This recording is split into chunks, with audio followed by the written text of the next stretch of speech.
Hello বন্ধুরা, শেলিশ food স্টাইলে তোমাদের সবাইকে স্বাগত জানাই। আজকে আমি বানাবো এগ পোচ কারি।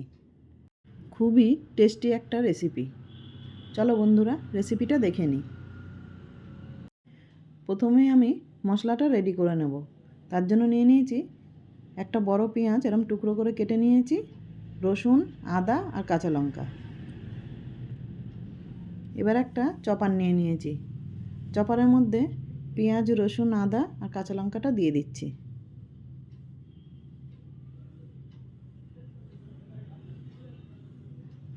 এবার ঢাকা দিয়ে আমি এগুলো চপ করে নেব।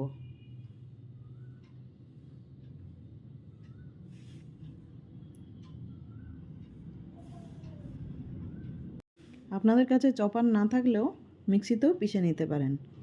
এবার আমি ঢাকা খুলে দেখে নিচ্ছি। এটা একটা প্লেটে ঢেলে নিচ্ছি।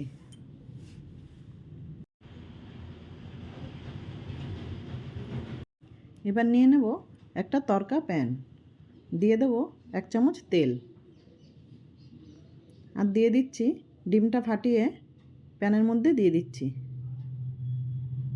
যেন কুসুমটা এরকম গোটা থাকে। দিয়ে দিচ্ছি সামান্য নুন, আর দিয়ে দেবো একটু গোলমরিচ গুঁড়ো। হাফ ভাজা হয়ে গেলে আমি ডিমটা তুলে নেব। এইভাবে আমি বাকি ডিমগুলো ভেজে নিচ্ছি, আর এই সময় গ্যাসের ফ্লেমটা একদম লো থাকবে। নুন আর গোলমরিচ গুঁড়ো দিয়ে আমি সব ডিমগুলো ভেজে নিচ্ছি।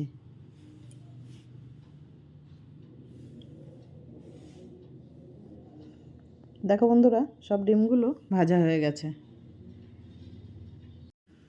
এবার একটা ফ্রাইং প্যানে তেল দিয়ে দিচ্ছি।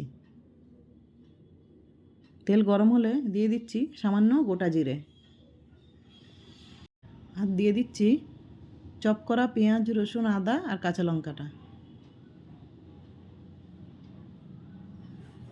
দিয়ে হালকা নাড়াচাড়া করে নিচ্ছি।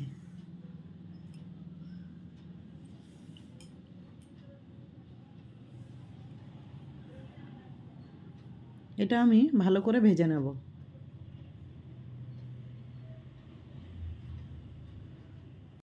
ভাজা হয়ে গেলে দিয়ে দেব একটা টমেটো বাটা।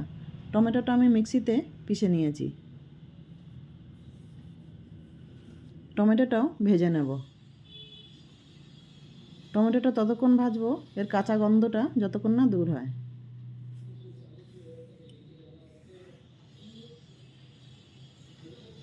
ভালো করে ভাজা হয়ে গেছে। এবার দিয়ে দেব কাশ্মীরি রেড চিলি পাউডার, আর দিয়ে দিচ্ছি হলুদ। দিয়ে দেব 1 চামচ ধনে গুঁড়ো। সামান্য জল দিয়ে মশলাটা আমি কষিয়ে নিচ্ছি।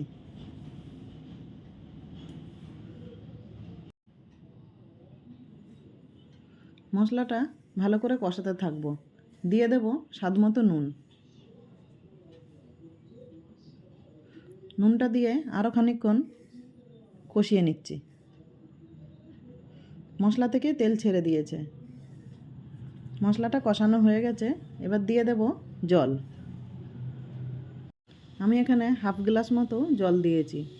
যেহেতু এটা মাখা মাখা হবে, তাই আমি বেশি জল দেব না।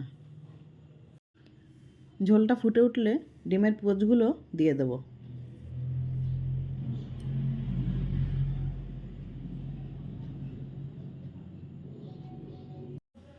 ডিমের পোচগুলো যে একটু কাঁচা মতো আছে, এটা চাপা দিয়ে গ্যাসের ফ্লেমটা লো রেখে তাহলে এটা পুরোপুরি সেদ্ধ হয়ে যাবে। 10 মিনিট পরে ঢাকা খুলে দেখে নিচ্ছি। দেখো বন্ধুরা, কুসুমগুলো পুরোপুরি শক্ত হয়ে গেছে, আর ঝোলটাও শুকিয়ে গেছে, মাখো মাখো হয়ে গেছে তরকারিটা। এই সময় দিয়ে দেব গুঁড়ো গরম মশলা,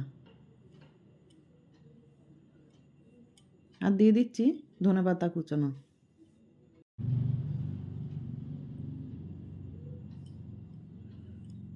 দেখো বন্ধুরা, ডিমের পোচকারিটা পুরোপুরি রেডি হয়ে গেছে। এবার আমি এটা একটা প্লেটে সার্ভ করছি।